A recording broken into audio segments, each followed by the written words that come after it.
Soul Eye Aufnahme, die 4. jetzt mittlerweile schon. Willkommen hier zurück zu The Walking Dead Survivors im Jahre 2025 mit einem kleinen Guide für Wale. Und ja, warum sage ich euch das? Gleich zum Anfang.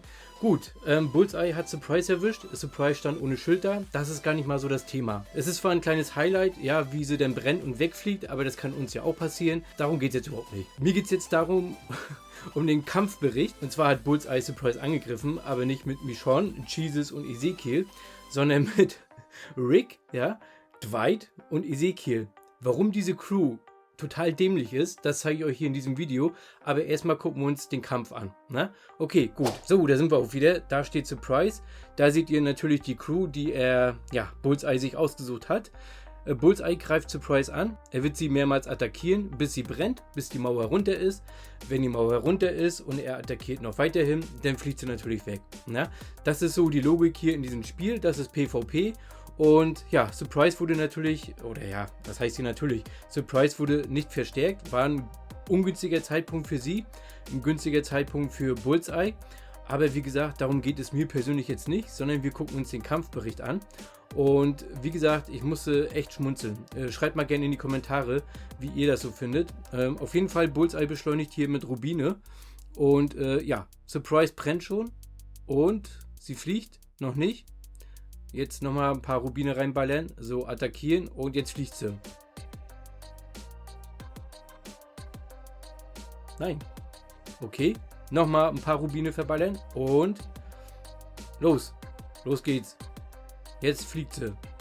Nein, Arztkoffer ist schon da. Bullseye hat ein paar Verletzte. Wahrscheinlich auch ein paar Tote, aber das spielt jetzt keine Rolle.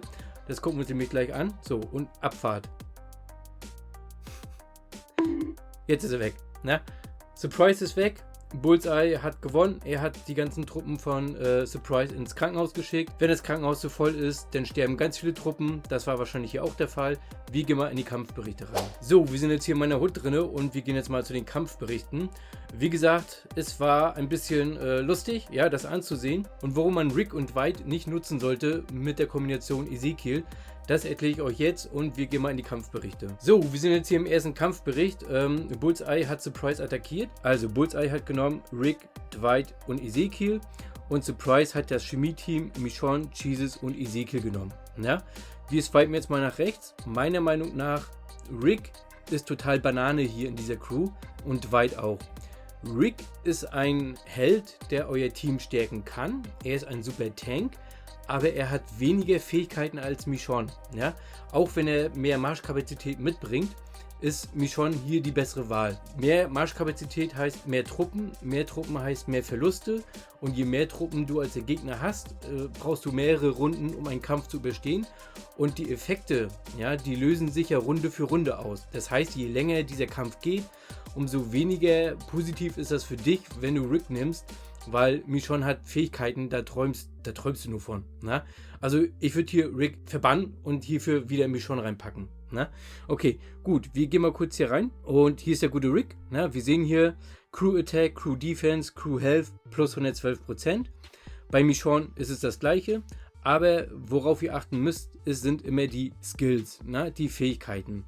Und auch wenn Ricks Fähigkeiten hier sehr gut aussehen und man müsste meinen, auf dem Papier ist er stärker als Michonne, ist es leider nicht so. Ne?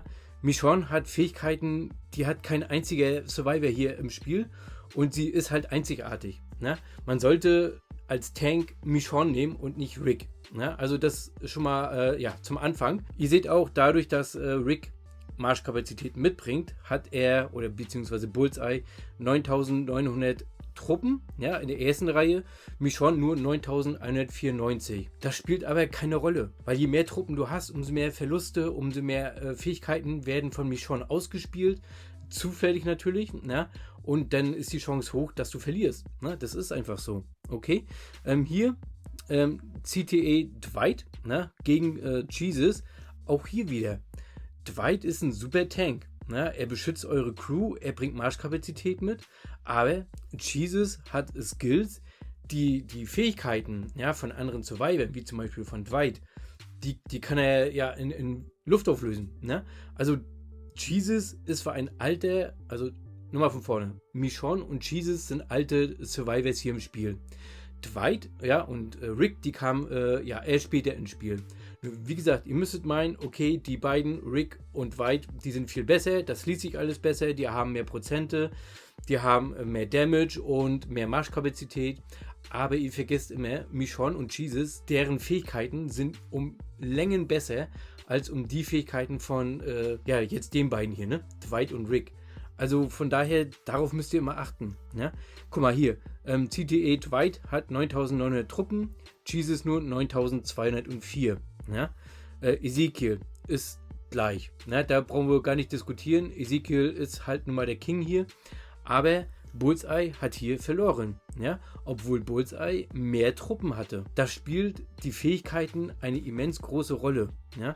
Die Fähigkeiten werden zwar zufällig ausgelöst, ne, aber Michonne und Jesus haben halt die besseren Fähigkeiten. Ne? Da kann einer sagen, was er will.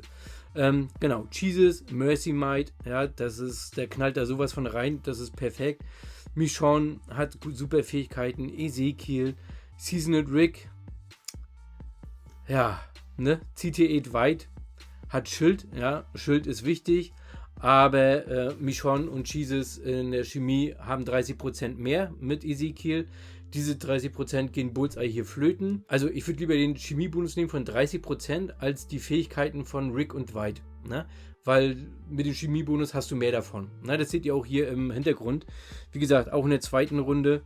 Guckt euch immer diese Kampfberichte an. Geht nicht immer nur auf die Buffs und so, guckt wirklich auf die Fähigkeiten. Ne? Auch bei den Wahlen.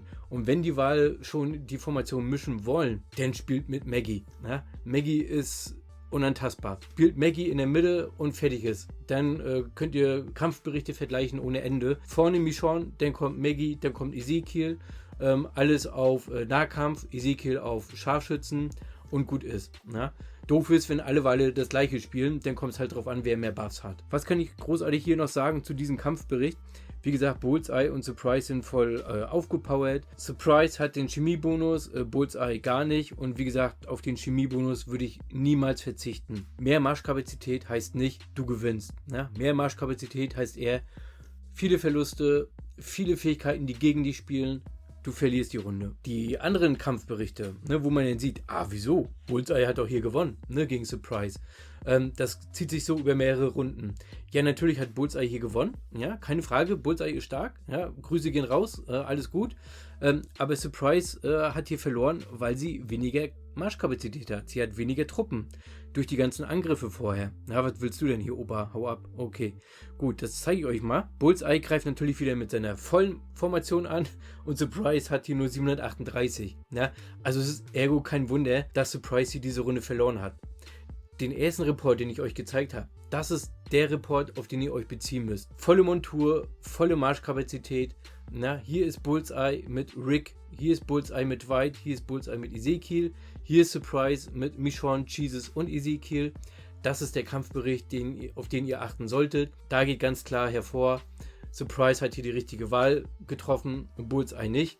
Weil, wie gesagt, ich habe mich schon wiederholt in diesem Video, mehr Marschkapazität, mehr Verluste, mehr Tote, mehr Fähigkeiten, die gegen dich eingesetzt werden und Marschkapazität ist hier nicht alles im Spiel. Ne? Guckt immer auf die Fähigkeiten. Okay, gut.